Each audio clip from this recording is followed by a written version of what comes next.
Mimin gaskan lagi bosku. Bab 43-44. Montir cantik milik CEO. Aku sudah di rumah. Ale membalas pesan singkat Leo dengan sangat singkat, dia tidak mau terlalu terlihat bucin, padahal sebenarnya gadis itu sangat bahagia mendapat rentetan pesan yang membuatnya tersipu malu. Bip bip. Sedetik kemudian suara pesan langsung masuk kembali di ponsel Ale. Akhirnya kamu membalas pesanku. Syukurlah kalau sudah di rumah, aku hanya khawatir, maaf jika terlalu berlebihan. Ale sama sekali tidak terganggu dengan pesan yang dikirim Leo meskipun begitu banyak, justru sebaliknya, Ale bahagia dan semakin bertumbuhlah rasa cintanya pada si raja hutan itu. Ale tidak menyangka, sosok yang dikenal begitu dingin dan datar ternyata bisa sebucin ini. Dan beruntungnya Leo bucin pada dirinya yang juga merasakan perasaan yang sama dengan pria tersebut. Bayangkan jika Ale memiliki perasaan pada Leo dan ternyata pria itu malah menyukai gadis lain dan Ale harus melihat betapa bucinnya Leo pada gadis lain itu, pasti sangat menyakitkan sekali, membayangkannya saja membuat Ale sesak apalagi jika itu sampai benar terjadi. Bisakah aku mentigalukmu lagi seperti tadi? Ale membalas pesan Leo, sungguh di saat suasana hatinya sedih begini, P3 Leo yang seperti tadi saat di lift mampu membuatnya tenang, dada bidang itu mendekap tubuhnya seolah menjaga Ale dari mara bahaya yang mengancam nyawanya.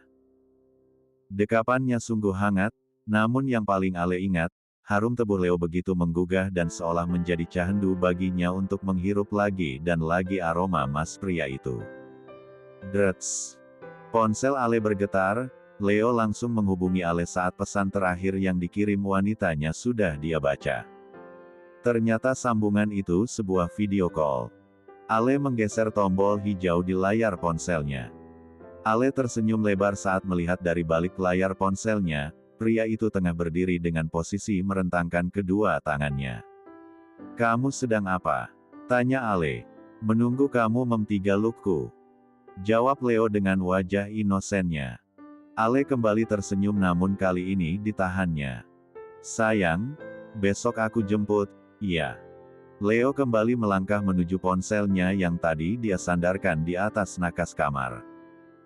Ale menggeleng cepat, tidak usah, kita berangkat sendiri-sendiri saja seperti biasa. Kenapa? Leo melipat B1 birnya. Karena aku tidak ingin orang-orang di perusahaan salah paham padaku. Mereka pasti terkejut dan berpikir macam-macam jika melihat kita jalan bersama. Tidak perlu memikirkan omongan orang, sayang. Itu melelahkan. Ale kembali tersenyum, aku memikirkanmu. Aku tidak ingin kamu dikep buruk oleh bawahanmu, karena menyukai aku yang hanya seorang montir. Ucap Ale sengaja merendah, dia ingin tahu apa jawaban Leo. Aku tidak suka kamu bicara seperti itu. Memangnya kenapa kalau kamu seorang montir, Itu pekerjaan halal dan layak tentunya. Jangan bicara seperti itu lagi, aku tidak suka. Bagaimana aku tidak luluh padamu, bahkan saat marah pun kamu tetap merendahkan suaramu. Aku bisa apa selain jatuh cinta padamu, Leo? Batin Ale menatap Leo dengan kagum, sejak pertemuannya pertama kali, Leo tidak pernah meninggikan nada bicaranya. Selalu dengan pelan, lembut dan terdengar mesra. Tunggu. Ale mengerutkan keningnya, menelisik kamar yang terlihat di layar ponselnya. Kamu di mana? Sepertinya itu bukan kamar di apartemenmu tadi. Leo tersenyum lalu mengambil ponsel dan memindahkan kamera menjadi kamera belakang. Pak Angga. Pekik Ale tidak percaya dengan yang dilihatnya. Hai, Ale. Angga melambaikan tangannya sambil tersenyum ke arah kamera belakang benda pipih milik tuannya. Sudah. Jangan tersenyum terlalu lebar. Ingat dia sekarang kekasihku. Terdengar suara Leo yang langsung memberi peringatan pada asistennya, padahal maksud Angga dia hanya ingin menyapa Ale. Ale kembali tersenyum mendengar omelan Leo pada Angga. Sementara di seberang sana Angga sudah mendengus kesal, kalau tahu akan jadi nyamuk di antara dua sejoli yang tengah dimabuk asmara itu, tentu Angga tidak akan mau membukakan pintu apartemennya untuk Leo. Angga kira Leo datang ke apartemennya karena ada masalah serius, apalagi ini sudah sangat larut. Tidak taunya si Raja Hutan itu tengah menghindar dari perdebatan sengit dengan Nyonya Inara alias mominya sendiri. Angga si pemilik apartemen akhirnya memilih keluar dari kamarnya sendiri. Dia sudah tidak tahan melihat kebucinan Leo, padahal keduanya saja baru resmi berhubungan belum ada 24 jam. Namun sudah membuat dunia serasa milik berdua. Kamera pun kembali Leo posisikan ke kamera depan. "Sayang," panggil Leo ketika melihat wajah Ale yang sudah lelah dan sepertinya sebentar lagi akan ketiduran, hening. Leo tersenyum kala mendengar hembusan nafas yang teratur dari kekasihnya. Benar saja, Ale sudah tertidur tanpa sadar. "Good night, my love." Gumam Leo lalu ikut naik ke atas tempat tidur, namun tentunya tempat tidur milik sang asisten. Leo berbaring miring lalu dia menyandarkan benda pipihnya itu di guling, tepat menghadap ke wajahnya agar dia bisa terus memandangi sang kekasih hati, sampai nantinya dia pun akan tertidur.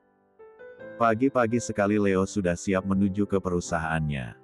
Setelan formal yang dia kenakan terlihat begitu cocok di tubuhnya yang nyaris sempurna tanpa celah. "Good morning, sayang," gumamnya pada foto Alexandra yang dia jadikan wallpaper. "Oh ayolah, jangan tanyakan dari mana pria itu mendapatkan foto sang kekasih, tentunya dari hasil curian diam-diam yang dia lakukan kemarin saat di apartemen. Ya, malam itu Leo diam-diam mencuri foto Alexandra yang tengah tertidur, sambil tersenyum senang dia langsung menjadikan foto itu sebagai wallpaper di layar ponselnya. Tok tok tok. Angga mengetuk pintu kamarnya lalu membuka pintu itu sedikit dan memasukkan setengah kepalanya. "Tuan, sarapan sudah siap." Angga tersenyum cerah. Ada hal yang membuat Angga berubah tiba-tiba, yang tadinya merasa keberatan dengan kedatangan Leo yang pasti akan menyusahkannya. Namun semua rasa itu musnah saat tadi dia meminta Angga untuk mengecek saldo rekeningnya. Betapa terkejutnya Angga saat melihat saldonya bertambah senilai 10 juta, ternyata tuannya yang baik hati itu mentransfer uang tersebut untuk membayar biaya menginapnya tadi malam. "Ah, jika tahu begini aku tidak akan marah-marah padanya semalam. Pasti bonus yang diberikan lebih dari ini," gumam Angga dalam hati saat melihat saldonya tadi. Leo hanya mengangguk, lalu keluar dari kamar Angga menuju ruang makan. Apartemen Angga memang tidak sebagus dan semewah apartemen miliknya, namun Leo sangat bersyukur di saat-saat genting seperti semalam dia tetap memiliki tujuan untuk sekedar beristirahat. "Hari ini apa ada jadwal meeting di luar perusahaan?" tanya Leo sambil menikmati sarapan paginya, satu lembar roti tawar gandum dan secangkir kopi hitam herbal, tentunya tanpa gula adalah menu sarapan pagi favoritnya. Angga sebagai asisten tentu sudah hafal dengan apa yang menjadi kebiasaan tuannya. Makanya Angga selalu menyediakan kopi herbal di rumahnya untuk berjaga-jaga jika tuannya tiba-tiba datang seperti tadi malam. Leo tidak begitu suka makanan manis, dia cenderung menyukai makanan yang sedikit hambar dan minuman yang juga tidak pakai gula. Pria itu sangat menjaga kesehatan, karena dia tidak mau dirinya sampai sakit dan menyusahkan orang-orang di sekitarnya. Apalagi sekarang tanggung jawabnya sangat besar, menjadi seorang pemimpin perusahaan yang di pundaknya ada ribuan karyawan yang menaruh harapan pada perusahaannya. "Ada, Tuan. Sebelum jam makan siang di Hotel Pramudia," jawab Angga seraya mengambil buku agenda miliknya yang berisi jadwal kegiatan sang pemimpin perusahaan. Leo mengangguk pelan sambil berdoa dalam hatinya, semoga meeting hari ini cepat selesai sebelum jam makan siang, karena dia ingin makan siang bersama Alexandra hari ini. Setelah selesai sarapan, Leo dan Angga langsung berangkat menuju perusahaan dengan Angga yang menjadi supir pribadinya, seperti biasa. "Tuan, itu sepertinya mobil Tuan Peter," ucap Angga saat tiba di perusahaan dan melihat mobil tuan besarnya terparkir di depan lobi. Astaga! Apalagi sekarang? Bab 44. Leo pun turun lebih dulu setelah salah seorang security membukakan pintu mobil untuknya, pria itu langsung berjalan masuk ke dalam perusahaan meninggalkan sang asisten pribadi yang masih memarkirkan kendaraan. Dat, sapa Leo saat sudah berada di lantai 35 tepatnya di ruang kerja pribadinya. Ya, feeling Leo mengatakan pasti Dat Peter sudah menunggunya di sana. Tuan Peter tersenyum sambil menggelengkan kepala, membuat Leo pun ikut menyunggingkan senyumnya pada sang kepala keluarga seraya mengusap-usap tengkuk belakang lehernya. Duduklah. Aku tidak akan berlama-lama, ucap sang Dedi yang sudah duduk di sofa. Leo mengikuti perintah dan langsung duduk menghadap Dat Peter. Aku sudah tahu kejadian semalam, momimu menyuruhku untuk bertemu dengan gadis itu. Leo memejamkan kedua matanya sesaat, merasakan debaran jantungnya yang begitu kuat karena takut akan kehilangan sang pujaan hati. Sebab alasan apalagi mominya menyuruh Dat Peter untuk bertemu Alexandra, jika bukan untuk meminta gadis itu mengakhiri hubungan mereka yang bahkan baru saja dimulai. Tapi tenang saja, aku tidak akan memintanya untuk mengakhiri hubungan kalian. Seperti tahu akan keresahan yang dilanda sang putra mahkota, Dat Peter langsung menyambung kalimatnya yang barusan, apa maksud Dat? Tanya Leo bingung. Lanjutkan saja hubungan kalian, aku ingin lihat seberapa kuat cinta kalian berdua.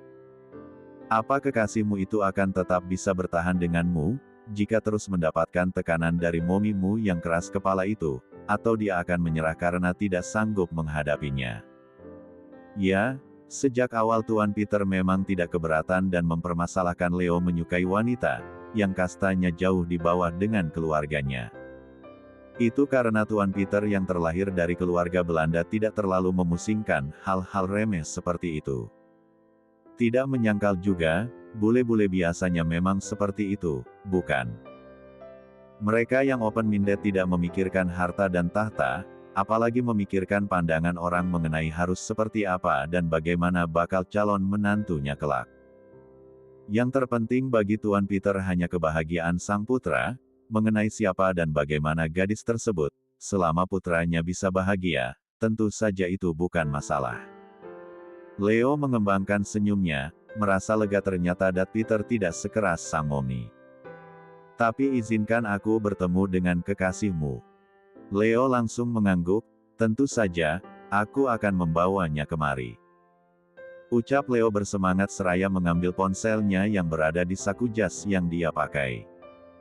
Dat Peter menggelengkan kepalanya, sepertinya putraku ini memang harus dinikahkan sesegera mungkin. Leo menghubungi Angga, apa Alexandra sudah datang? Tanya Leo di balik sambungan saat sudah terhubung. Belum, Tuan. Jawab Angga di seberang sana. Angga memang diperintahkan Leo untuk menunggu kekasihnya di lobi, seandainya sang Dedi datang bersama Momi Inara, maka Angga akan langsung membawa Alexandra ke tempat yang aman, yang dimana mominya tidak akan bisa menemukan wanitanya tersebut. Baiklah. Kabari aku jika sudah datang. Setelah mengatakan itu, sambungan itu pun berakhir. Apa kau benar-benar mencintainya? Tanya Dat Peter penasaran. Ya, tentu saja. Aku tidak pernah merasakan perasaan seperti ini sebelumnya. Leo langsung menjawab pertanyaan itu dengan yakin. Bagaimana dengan Lintang? Dek, apa maksud Dat tiba-tiba membicarakan Lintang? Dat Leo menarik satu sudut bibirnya, kamu pasti tahu apa maksudku. Jawabnya dengan tatapan penuh misteri. Jadi Dat tahu kalau dulu aku. Dat Peter kembali menyunggingkan senyum, aku itu orang tuamu, mana mungkin aku tidak tahu apa yang putraku rasakan selama ini. Leo menghembuskan nafas kasarnya, Dat, aku memang menyukai Lintang, tapi itu sebelum aku tahu jika dia ternyata sepupuku. Perasaanku padanya melebur begitu saja sejak kehadiran Alexandra di hidupku. Aku sangat mencintainya, Dat. Dia mampu mengisi dan mengobati luka hatiku hanya dalam waktu beberapa hari saja. Puk-puk. Dat Peter menepuk-nepuk bahu Leo, Dat bangga padamu, nak. Perjuangkan cintamu sampai momimu menyerah dengan sendirinya. Terima kasih, Dat. Dat Peter bangun dari duduknya diikuti oleh Leo, aku tunggu di ruangan pribadi momimu. ucap Dat Peter. Setelah itu Dat Peter langsung keluar dari ruangan menuju lantai 20 di mana ruangan pribadi sang istri berada. Sementara Leo turun ke lobi untuk menunggu sang kekasih hati di sana. Tuan. Angga bangun dari duduknya saat melihat tuannya keluar dari lift. Bruum, Leo menyunggingkan senyumnya kala mendengar suara knalpot khas dari motor Alexandra. Dengan wajah yang berbinar dan penuh semangat, pria itu langsung berjalan keluar melewati Angga dan beberapa karyawan yang merasa kebingungan, karena mereka baru kali ini melihat Leo tersenyum begitu cerah. Biasanya wajah pria itu selalu serius dan jarang sekali menampilkan senyum selebar itu, hanya saat-saat tertentu saja ukiran bulan sabit terbentuk di bibir pria tampan tersebut. Contohnya jika CEO muda itu tengah menerima tamu, barulah senyuman tersebut bisa nampak namun tentunya tidak selebar saat ini. Leo yang tidak sabaran terus melangkah menghampiri Alexandra, yang bahkan belum turun dari kendaraannya. "Good morning, sayang." Ucap Leo berdiri di samping motor Ale. Ale menggeleng cepat, "Astaga, jangan sampai ada yang mendengar." Batin Ale, gadis itu was-was dan langsung menoleh ke kiri dan ke kanan, panik takut ada yang mendengar ucapan Leo barusan. Leo yang tidak mengerti jadi ikut menoleh ke kiri dan kanan bergantian seperti yang Ale lakukan. "Ada apa?" Tanyanya tidak mengerti. Ale membuka helmnya. "Kenapa kamu kesini?" Tanya Ale berbisik. "Memangnya apa lagi?" "Aku rindu." Jawab Leo seperti orang yang sudah hilang akal, dia tidak peduli saat ini keduanya lagi-lagi menjadi pusat perhatian. Ale memejamkan kedua matanya, "Sudah, kamu masuk duluan. Jangan menungguku." Ucap Ale, dia tidak mau wibawa Leo sebagai pemimpin perusahaan jatuh karenanya. Meskipun Ale sebenarnya bukan dari kalangan biasa, namun di perusahaan tidak ada seorang pun yang mengetahui identitas asli dirinya. Mereka hanya tahu bahwa Ale adalah karyawan, yang dipromosikan dari salah satu cabang di luar kota karena kemampuannya yang luar biasa. Leo menggeleng cepat, menolak perintah wanitanya. "Dediku ingin bertemu denganmu. Ayo turun." "Dek." Ale terdiam, membeku di tempatnya. "Jangan bengong sayang, ayo turun." Leo memegang tangan Ale lalu membantu gadisnya turun dari motor. Belum kembali kesadaran Alexandra, prianya sudah membawa dia berjalan masuk ke dalam perusahaan dengan tangan Ale yang terus digenggam erat. Siapa sebenarnya karyawan itu? Kenapa Tuan Leo begitu mengistimewakannya? Jangan-jangan mereka pacaran? Beruntung sekali montir itu bisa mendapatkan pria sempurna seperti Tuan Leo. Percuma cantik kalau kecantikannya dipakai untuk menggoda pria. Ah, rasanya aku juga ingin digenggam erat seperti itu oleh Tuan Leo. Memang dia siapa sih? Karyawan baru 2 hari sudah bisa menaklukkan hati bos kita. Begitulah kira-kira isi bisik-bisik para karyawan Leo saat dia dan Alexandra berjalan melewati mereka. Meskipun Leo mendengar dengan sangat jelas, namun dia sama sekali tidak menghentikan langkahnya untuk sekedar menegur para karyawannya itu, sebab ada yang lebih penting saat ini. Mungkin saja mereka masih shock dengan kenyataan, bahwa primadona perusahaan raksasa itu ternyata sudah melabuhkan hatinya. Dan tidak ada lagi kesempatan untuk bisa menarik hati pria tersebut. Dan jika perkataan mereka itu terulang kembali, maka Leo pastikan akan memberikan mereka pelajaran, agar tidak lagi bicara yang tidak benar mengenai Alexandra. Angga sudah lebih dulu menghentikan lift agar tuan dan calon nyonyanya bisa langsung masuk tanpa menunggu lagi pintu lift itu terbuka. "Kenapa kita ke lantai 20? Tanya Ale yang sudah tersadar dari lamunannya. "Nanti kamu akan tahu." Dan hanya beberapa detik saja, lift sudah tiba di lantai yang dituju.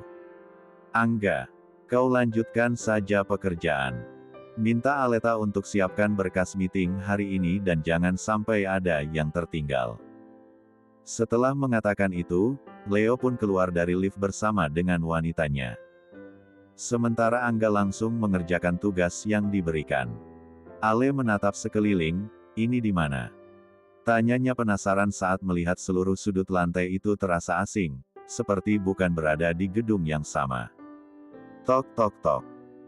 Tanpa menjawab pertanyaan Ale, Leo langsung mengetuk pintu sebuah ruangan, dan tanpa menunggu jawaban dari seseorang yang ada di dalam ruangan tersebut, pria itu langsung membukanya. Ale memaksa Leo untuk melepaskan genggaman tangannya, yang sejak tadi tidak terlepas saat pandangan matanya melihat sosok asing di hadapannya. Leo hanya tersenyum melihat wajah kekasihnya berubah tegang. "Tenang saja sayang, ada aku di sini," bisiknya pada Ale. Ale lalu membungkuk hormat, "Selamat pagi, Tuan," ujar Ale setelah menetralkan degup jantungnya. Tuan Peter mengangguk lalu mempersilahkan Alexandra untuk duduk. "Ternyata kau memang keturunanku. Pantas saja dirimu bisa langsung jatuh cinta pada gadis ini," ucap Dat Peter pada putranya. Bukan tanpa alasan Dat Peter berkata seperti itu. Pria tua itu sudah bertemu dengan puluhan wanita yang menjadi kandidat kencan buta Leonardo. Namun baru Alexandra lah yang hanya dari melihat wajahnya saja Tuan Peter bisa langsung tahu bagaimana sifat dan karakter gadis tersebut. Selain cantik tentunya, wajah Alexandra pun menggambarkan bagaimana hatinya. Sorot mata tajam Ale pun tidak terlepas dari perhatian Tuan Peter, meskipun terlihat ada luka yang begitu besar yang tengah Ale sembunyikan. Namun Tuan Peter tahu pasti bahwa Ale adalah seorang gadis yang kuat dan pemberani. "Siapa namamu?" tanya Tuan Peter. "Alexandra, Tuan," jawab Ale tanpa memutus pandangan pada kedua netra berwarna hazel milik Tuan Peter. "Baiklah, aku tidak akan banyak bicara. Aku hanya ingin kamu tahu bahwa aku merestui hubungan kalian. Dan aku harap kamu dan Leo mampu melewati cobaan besar yang saat ini sudah menanti di depan sana." Leo kembali tersenyum, sementara Ale masih mencerna kalimat Tuan Peter. Gadis itu masih bingung dengan situasi saat ini. Tiba-tiba Ale baru datang sudah dikejutkan dengan Leo, yang menghampiri di parkiran, dan sekarang begitu cepatnya dia bertemu dengan ayah dari kekasihnya itu padahal hubungan mereka saja belum genap 1 hari. Dan cobaan besar apa yang dimaksud Tuan Peter itu? Leo kembali menggenggam jemari Ale, menautkan jari Ale ke sela-sela jarinya. "Terima kasih, Dat," ucap Leo mewakili Ale yang masih terkejut. "Terima kasih, Tuan." Ale ikut mengucapkan terima kasihnya, "Panggil saja Dedi. Tidak perlu pakai Tuan segala, karena aku yakin 1000% kamu pasti akan menjadi menantuku."